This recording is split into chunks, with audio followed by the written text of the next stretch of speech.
प्रधानमंत्री नरेंद्र मोदी के नेतृत्व में केंद्र सरकार ने अपने 3 साल पूरे कर लिए हैं। बात अगर आज हम कृषि मंत्रालय की करें, किसानों की करें, क्या कुछ हुआ कृषि क्षेत्र में, इस पर बातचीत करने के लिए आज हमारे साथ हैं देश के कृषि मंत्री राधा मोहन सिंह। सर, सबसे पहला हमारा सवाल यही है, पिछले 3 वर्षों में कितने हम सफल हुए किसानों के हालात को बदलने में, और क्या योजनाएं आपने चलाई सर? देखिए, सबसे पहले तो मैं बताना चाहता हूं कि मोदी सरकार सत्ता में आते ही बिना समय गंवाए किसानों के बेहतरी के लिए काम प्रारंभ किया। हमारे मंत्रालय का नाम था कृषि एवं सहकारिता मंत्रालय, तो उसका नाम बदलकर कृषि एवं किसान कल्याण मंत्रालय दिया गया। और इसके बाद किसान कल्याण और कृषि उन्नति के लिए कई नई योजनाएं ने प्रारंभ की। दुर्भाग्य जरूर सामने था कि सूखे का भयंकर सामना करना पड़ा था। 14, 15 और 15-16 आज़ादी के बाद पहली बार 2 वर्ष और 4 सीजन में लगातार सूखा रहा। लेकिन प्रधानमंत्री जी के मार्गदर्शन, किसानों के मेहनत और मंत्रालय के अधिकारियों तथा राज्यों के सक्रिय सहयोग के कारण हमने न सिर्फ उस सूखे की चुनौती का सामना किया, बल्कि उस पर विजय भी प्राप्त किया। और ये जो तीसरा साल आया है, तो आप देखेंगे कि हमारा कृषि विकास दर जो माइनस में चला गया था, वो अब 4.4% हुआ। फिर आप देखेंगे कि खाद्यान्न का रिकॉर्ड उत्पादन हुआ है। इस वर्ष 16-17 में 15-16 की तुलना में 8.67% अधिकतर उत्पादन हुआ। तो कुछ लोगों का कहना यह है कि पिछले वर्ष सूखा था, इसलिए उस तुलना में इतना ज़्यादा है। लेकिन 5 वर्ष का भी यदि औसत देखेंगे तो 6.27% ज़्यादा है। माने आज़ादी के बाद इतना रिकॉर्ड उत्पादन नहीं हुआ। दलहन, जिसके मामले में हम वर्षों से आत्मनिर्भरता के लिए सोच रहे थे, लेकिन क्या कर रहे थे पता नहीं। लेकिन मैं आपको बताना चाहूंगा कि एक वर्ष में 5.5 मिलियन टन का ज्यादा उत्पादन, ये अपने आप में एक रिकॉर्ड है।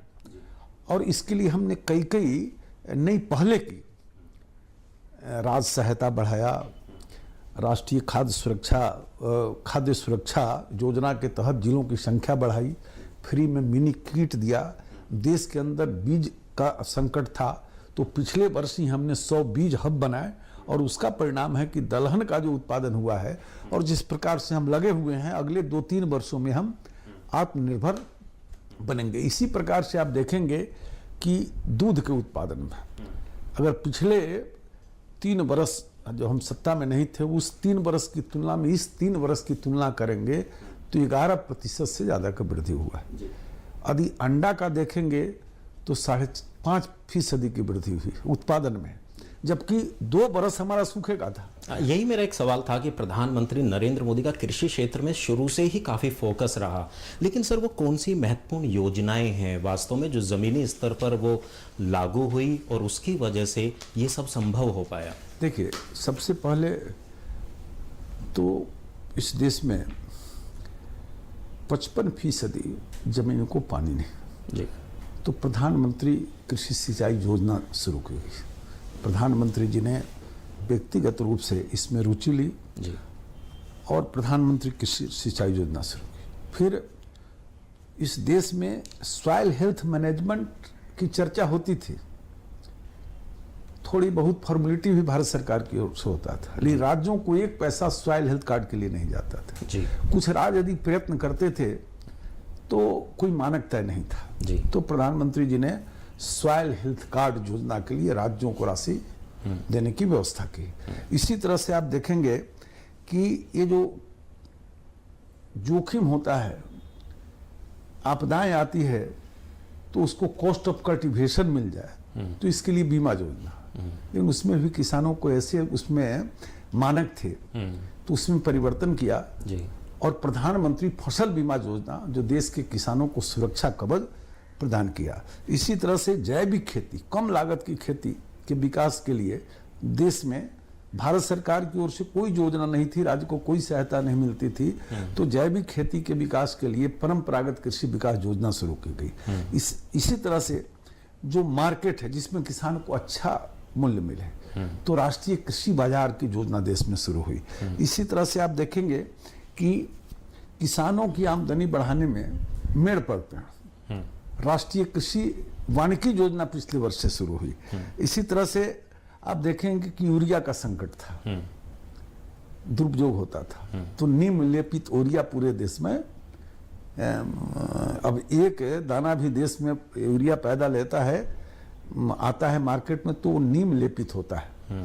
तो इस प्रकार से दूध की उत्पादकता बढ़ाने के लिए राष्ट्रीय गोकुल मिशन और बोवाइन उत्पादकता मिशन, ये योजना पूरे देश में प्रारंभ की गई। इसी तरह से मछली उत्पादन के क्षेत्र में ब्लू रेवुलेशन के अंदर तमाम योजनाओं को लाकर, और अब हाल में तो डीप फिशिंग के लिए भी अलग से एक योजना शुरू की गई। सीधे सीधे कृषि से कृषि और एलाइड सर्विसेज पे भी, एलाइड पे भी आपने ध्यान दिया। निश्चित रूप से, और उसी का परिणाम है कि उत्पादन में इतने वृद्धि हुई। जी जी जी सर, मानसून के ऊपर ज्यादातर हमारी खेती निर्भर रहती है, और एक इतिहास भी रहा है कि इसकी वजह से किसान बहुत पीड़ित रहता है। सर, पिछले 3 वर्षों में आपने काफी योजनाएं इसके लिए भी चलाई, कितना हम सफल हो पाए हैं? देखिए, देश का दुर्भाग्य रहा है कि आजादी के 70 साल तक हम हर खेत को पानी नहीं पहुंचाए। हमारे एक देश के मनीषी ने कहा था कि इस देश में हर हाथ को यदि काम चाहिए तो हर खेत को पानी। हमारे प्रधानमंत्री जी ने पहला काम यही शुरू किया। प्रधानमंत्री कृषि सिंचाई योजना की जो हमने चर्चा की, इस देश के अंदर 99 मध्यम और बड़ी श्रेणी की योजना है। पैसा के अभाव में 25 वर्ष से लंबित, एक से एक बड़े घोटाले हुए, लेकिन ये योजना पूरा नहीं हो सका। 99 परियोजनाएं जिसमें 80,000 करोड़ रुपए का खर्चा था और 76 लाख हेक्टेयर की सिंचाई हो सकती थी। हमारे प्रधानमंत्री जी ने पहला काम किया, 20,000 करोड़ का कॉर्पस फंड बनाया, और 99 में से 23 परियोजनाओं को पिछले ही बजट में पूरा करने के लिए 12,500 करोड़ की धनराशि राज्यों को दी गई। और फिर पिछले बजट में आप देखे होंगे कि उसको 40,000 करोड़ का किया गया। तो ये 99 प्रोजेक्ट को पूरा करना, अगले 3 वर्ष आते आते निश्चित रूप से 99 परियोजनाएं पूरी हो जाएगी। मुझे तो ऐसे लोगों पर तरस आता है जिन लोगों ने, और जिनके परिवार के लोगों ने, या जिस पार्टी में एक परिवार ने 60 वर्ष तक देश में शासन किया और 99 प्रोजेक्ट 30 वर्षों से पड़ा रहा। और वो आदमी जब आज सवाल पूछता है ना, तो उसको शर्म आता है कि नहीं, लेकिन हम लोगों को तो शर्म आने लगता है। लेकिन हमारे प्रधानमंत्री जी ने निश्चय किया है, और सिर्फ निश्चय ही नहीं किया, योजना भी बनाई और धन का भी जुगाड़ कराया है, और पैसे भी दिए गए, और बड़ी तेजी से उन योजनाओं को पूरा करने का काम हो रहा है। फिर पर ड्रॉप मोर क्रॉप का नारा प्रधानमंत्री जी ने दिया। तो आप देखेंगे कि पिछले वर्ष में ही 8 लाख हेक्टेयर से ज्यादा एरिया बढ़ा है माइक्रो इरिगेशन का, जिसमें कम पानी का इस्तेमाल हो। और पिछले बजट में 5,000 करोड़ रुपए का एक कॉर्पस फंड भी बनाया गया और राज्यों को सीधे जोड़ा गया है। तो निश्चित रूप से हर खेत को पानी पहुंचाना, कोई सूखा है, बाढ़ है, किसी प्रकार की आपदा है, तो किस प्रकार की खेती करना, और ये सारा प्लान जिलों को दिया। और इसी का परिणाम था कि 4 सीजन में सूखा रहने के बावजूद भी जो अंदाज था लोगों का, वैसा नहीं हो पाया। तो एक प्रधानमंत्री कृषि सिंचाई योजना, और फिर आपदा राहत के जो मानक थे, आपदा राहत पे भी आपसे बात करेंगे, क्योंकि पिछले 2 वर्षों में हमने देखा कि तो हर आपदाओं से खेत को काफी पानी पीड़ित रहे पहुंचाना। हैं। लेकिन फिलहाल एक छोटे से वक्त हो चला है ब्रेक लेते हैं, और देश के कृषि मंत्री आज हमारे साथ हैं। किसानों की समस्याओं को लेकर जो योजनाएं कृषि क्षेत्र में लाई गई हैं कृषि मंत्रालय के द्वारा, उस पर अभी लगातार बातचीत जारी रहेगी। बने रहिए हमारे साथ। ई शॉपिंग साइट पर श्वेता ने देखा एक सुंदर हार। उसका डिजाइन देखकर हो गई वो बेकरार। झटपट उसने बुक किया और एडवांस में पेमेंट किया। लेकिन ये क्या, ये नहीं था वो हार जिससे श्वेता को हुआ था प्यार। शॉपिंग साइट के इस व्यवहार से श्वेता तो हुई हैरान परेशान। आप भी शॉपिंग साइट से खरीदारी करते समय रहें सावधान। जानें उनके नियमों को, टर्म्स एंड कंडीशंस का रखें ध्यान। जागो ग्राहक जागो। प्रधानमंत्री ग्राम सड़क योजना ने हम गांव वालों के लिए तरक्की के रास्ते खोल दिए। सड़क के गड्ढों की फोटो खींच रहे हो? कोई खास बात है क्या? अरे काका, मेरे मोबाइल फोन में मेरी सड़क ऐप है, जिससे प्रधानमंत्री ग्राम सड़क से जुड़ी कोई भी जानकारी सरकार तक भेजी जा सकती है। सड़क से जुड़े सुझाव या शिकायत पर सरकार वाजिब कार्यवाही करती है। प्रधानमंत्री ग्राम सड़क से जुड़ी कोई भी बात, मेरी सड़क एंड्रॉइड ऐप अब हर पल मेरे साथ। ब्रेक के बाद एक बार फिर आपका स्वागत है और आज हमारे साथ हैं देश के कृषि मंत्री राधा मोहन सिंह जी। काफ़ी समस्या रही है, प्राकृतिक आपदाओं की रही है, सूखे की समस्या रही है और किसानों ने काफ़ी संकट पिछले 2 वर्षों में झेला। इसके लिए अगर मैं प्रमुख योजनाओं की बात करूं तो वो कौन सी योजनाएं हैं और किस तरीके से इससे निपटने के इंतजाम किए? पहली बात तो मैं आपको बताऊंगा कि मोदी सरकार बनने के पहले ये राज्य आपदा कोष जो होता है राज्यों के पास, जिसमें भारत सरकार राशि देती है, रखती है वो, तो मोदी सरकार आने के पहले सभी राज्यों को 5 वर्ष का जो आवंटन था जी, वो था 33,000 करोड़। मोदी सरकार आने के बाद उसको बढ़ाकर 61,000 करोड़ किया गया। तो सबसे पहला तो ये काम किया कि राज्यों के पास आपदा राशि को दोगुना किया। इसके अलावा आपदा आने पर जो सहायता दी जाती है, रिलीफ, इसके मानक ऐसे थे कि 50% यदि नुकसान होगा तभी आपको सहायता दी जाएगी। उसको घटा के 33% किया कि नहीं, 33% तक भी नुकसान होगा तो मदद करेंगे। और जो राशि मिलती थी उसको 1.5 गुना किया जी। तो ये तो हुआ राहत। लेकिन एक किसान कर्जा लेता है, चाहे बैंक से ले या पड़ोसी से ले, और खेती करता है, तरह तरह के सपने देखता है जब फसल लहलहाते हैं तो, और अचानक आपदा आती है और सर्वस्व नाश हो जाता है। तो उसके कॉस्ट ऑफ कल्टीवेशन की पूरी राशि मिले, इस दृष्टि से बीमा योजना, कृषि बीमा योजना देश में चल रही थी। लेकिन वो ऐसी योजना थी कि उस योजना के तहत कॉस्ट ऑफ कल्टीवेशन नहीं पूरा मिल पाता था, राज खजाने पर बोझ न पड़े, इसलिए कैपिंग था जी। फिर यदि फसल की कटाई हो गई और खेत में पड़ा है और यदि आपदा आ गई तो आपको बीमा का पैसा नहीं मिलेगा। हमारे प्रधानमंत्री जी ने स्वयं इसमें बहुत समय लगाया, सभी हितधारकों से बातचीत करके, सारे राज्यों से बात करके, और तब नया प्रधानमंत्री फसल बीमा योजना लाया गया। तो पहले प्रीमियम भी किसान को ज्यादा देना पड़ता था, अलग अलग जिले में अलग दर था जी। तो पूरे देश में प्रधानमंत्री फसल बीमा योजना को नए रूप में लाया गया। और ये प्रधानमंत्री फसल बीमा योजना और मौसम आधारित फसल बीमा योजना में कोई भी कृषि उत्पाद है, इसका अब बीमा किसान करा सकता है, लेकिन राज्य को नोटिफाई करना पड़ता है, चाहे फल हो, सब्जी हो या कोई अनाज हो।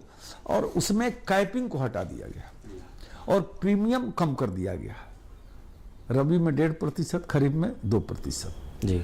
और इसके आगे की भरपाई राज खजाने से। प्रधानमंत्री जी ने कहा कि राज खजाने पर चाहे जितना बोझ पड़े, ये खजाना तो आखिर देश के किसानों के लिए जी।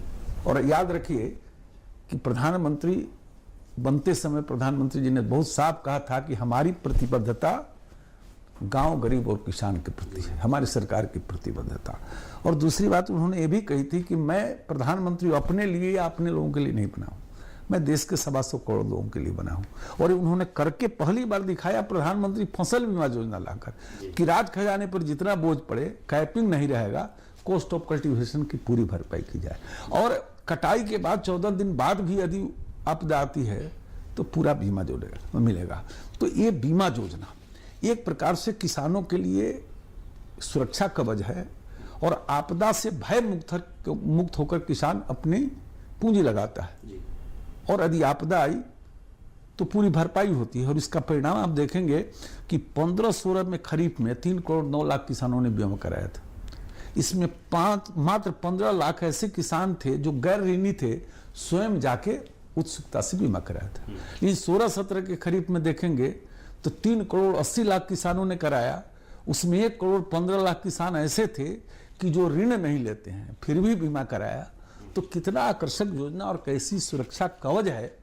आज किसान निश्चिंत है, निश्चिंत होकर लागत लगाता है और उसको गारंटी है कि यदि नुकसान हुआ तो कॉस्ट ऑफ कल्टीवेशन की पूरी भरपाई की जाएगी। और हमारे वैज्ञानिकों ने भी लगभग बहुत सारे वेराइटीज इस बीच में सूखा प्रतिरोधी, वर्षा प्रतिरोधी किस्में जारी की और उसकी का परिणाम हुआ कि 4 बार लगातार सूखा पड़ने के बाद भी हमने उसका सामना किया।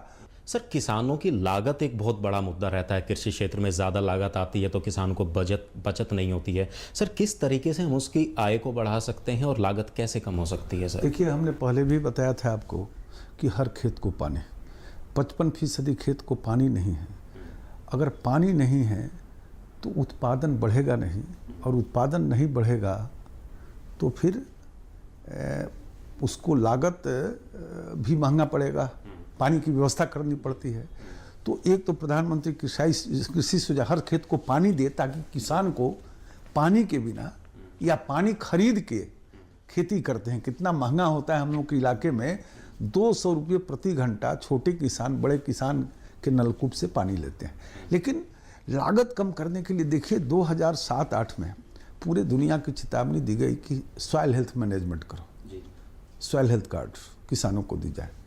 अब अपने देश में मैंने पहले भी आपको बताया कि सॉइल हेल्थ कार्ड के लिए पैसे नहीं जाते थे। तो हमारे प्रधानमंत्री जी ने सॉइल हेल्थ कार्ड, ताकि किसान को पता चले कि उसके खेत में कितना पोषक तत्व देना है। सर, आपके मंत्रालय ने कृषि कानूनों में सुधार पर काफ़ी फोकस आपका रहा है। कितने सफल हम इसमें हो पाए हैं अभी तक? कृषि विपणन जो है, ये किसान को अच्छा मूल्य मिले, तो अच्छा मूल्य मिले तो आज राज्यों के अंदर मंडी कानून है, बनाती है। तो 2003-4 में जब अटल जी की सरकार थी, उस समय योजना बनी कि एक देश में एक ऐसा मार्केट बने, राज्यों में कानून का परिवर्तन हो, किसान को अच्छा मूल्य मिले। लेकिन वो सरकार चली गई।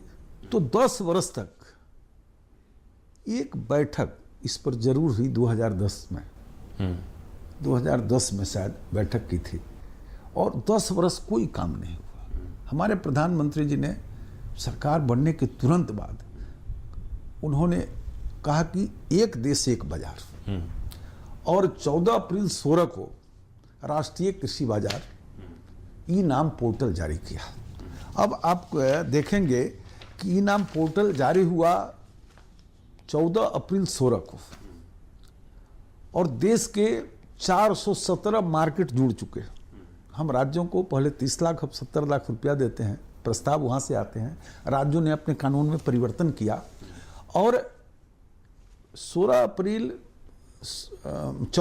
16 से लेके ये मई महीने तक इन मार्केट के माध्यम से, राष्ट्रीय कृषि बाजार के माध्यम से, इस देश के अंदर 46 लाख किसानों ने 84 लाख टन कृषि उत्पाद की बिक्री की है, जिसकी कीमत 20,000 करोड़ रुपया है।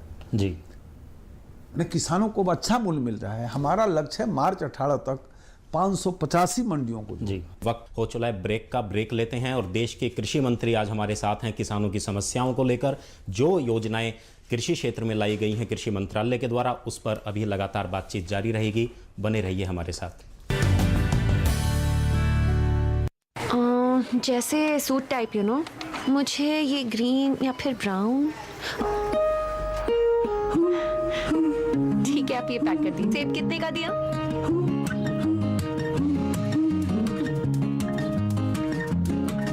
बच्चे को संतरा ही पसंद है, यही दे दीजिए। अगर आप माँ बनने वाली हैं तो HIV टेस्ट जरूर करवाएं। बच्चे को HIV से बचाने के लिए जल्द ही पता लगाना और वक्त पे दवाई दिलवाना जरूरी है। करें वही जो बच्चे के लिए हो सके। हर सरकारी अस्पताल के ICTC में HIV की जांच एवं सलाह मुफ्त और गोपनीय है।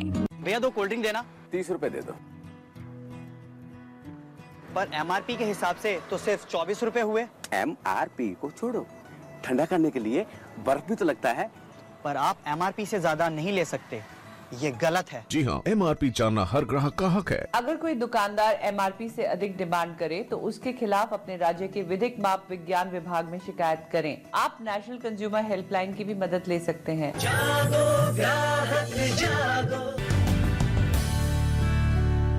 तो ब्रेक के बाद एक बार फिर आपका स्वागत है और देश के कृषि मंत्री राधा मोहन सिंह जी हमारे साथ हैं। सर, प्रधानमंत्री नरेंद्र मोदी जी ने बार बार कहा है अपने भाषणों में कि जो किसानों की आय है वो 2022 तक दोगुना करनी है। सर, उस पर किस तरीके से कृषि मंत्रालय आपका काम कर रहा है? देखिए, सबसे पहले तो प्रधानमंत्री जी ने एक घोषणा की और चुनाव के पहले भी बोलते थे कि आमदनी 1.5 गुना। इस देश में कुछ लोग समर्थन मूल्य 1.5 गुना करने की बात करते करते किसानों को गुमराह किया। समर्थन मूल्य भी बढ़ता है, इससे भी दाम आमदनी बढ़ती है जी। लेकिन वही एक कारक है। इस देश में आज़ादी के 68 साल तक लोगों को यही समझाया गया, लेकिन हमारे प्रधानमंत्री जी ने कहा कि नहीं, उसकी आमदनी चुनाव के पहले तो 1.5 गुना, लेकिन बाद में नई टेक्नोलॉजी जो हमारे हैं उसके साथ जोड़ने के बाद प्रधानमंत्री जी ने कहा कि आय 2 गुना करेंगे और इसके लिए 7 सूत्रों पर काम करने का उन्होंने निर्देश दिया कि पहला तो पर ड्रॉप मोर क्रॉप। पर ड्रॉप मोर क्रॉप मतलब कम पानी से ज़्यादा उपज, और इसमें मिशन मोड में काम शुरू हुआ। फंड भी बढ़ते जा रहे हैं, अलग से कॉर्पस फंड भी बना है। दूसरा सूत्र है कि सॉइल हेल्थ कार्ड, जिसके विषय में हमने आपको बताया कि इससे लागत कम होगा। फिर जैविक खेती, ये लागत कम होगा। तीसरा वेयर हाउसिंग और कोल्ड चेन। अभी संपदा नाम की एक योजना कैबिनेट ने लाया है कि हम अगले 3 वर्ष में 550 नए कोल्ड चेन बनाएंगे। लेकिन पिछले 2 वर्षों में भी अभी 2 महीना पहले एक साथ 101 कोल्ड चेन की स्वीकृति दी गई। तो वेयर हाउसिंग और कोल्ड चेन, क्योंकि पोस्ट हार्वेस्ट लॉस जो है, जो किसान उत्पादन करता है खेत में मुंह तक आने में 20%, तो उसको बचाना ताकि किसानों की आमदनी बढ़े।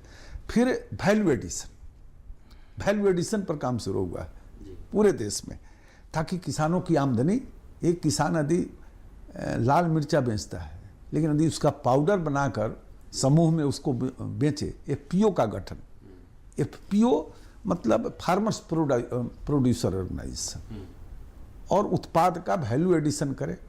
इसी तरह से आप देखेंगे राष्ट्रीय कृषि बाजार, और मैंने बताया कि किस प्रकार से 46 लाख किसानों ने अपना उत्पाद बेचा है और अच्छा मूल्य उसको मिला है। फिर इसके बाद जो संस्थागत ऋण है, ये ऋण महाजन से लेते हैं और अधिक ब्याज देना पड़ता है, इसमें भी किसान का कमर टूटता है। हम सरकार में आए थे 8 लाख करोड़ और उसको बढ़ा के 10 लाख करोड़ अभी किया गया है। संस्थागत ऋण की राशि बढ़ाया है। और सबसे बड़ी बात है कि ये जो धान की खेती, अनाज की खेती से ही सिर्फ किसानों की आमदनी नहीं बढ़ सकती। जिन लोगों को आश्चर्य हुआ कि आमदनी कैसे 1.5 गुना 2 गुना होगी, वैसे कुछ लोग हैं जिनको गेहूं और जौ के बाली में अंतर समझ में नहीं आता है। वैसे लोग इस बात को नहीं समझ रहे हैं। ये जो एलाइड सेक्टर है, ये पशुपालन, अब देश के अंदर 80% हमारे गांव में किसानों के पास जो देसी गायें हैं वो 20% दूध देती है पूरे देश में। उत्पादन और उत्पादकता बढ़ाना, सरकार बनते राष्ट्रीय गोकुल मिशन शुरू किया गया। सभी क्षेत्रों में उत्पादन को बढ़ाने की एक सबसे बड़ी प्राथमिकता एलाइड सेक्टर, आमदनी बढ़ाना है तो एलाइड सेक्टर में मधुमक्खी पालन, पशुपालन, उसकी उत्पादकता बढ़ाना। इसी तरह से मछली का उत्पादन बढ़ाना, जो पहले मैंने बताया ब्लू रिवोल्यूशन के अंदर मछली पालन का, अंडा और मुर्गी पालन को बढ़ावा देना।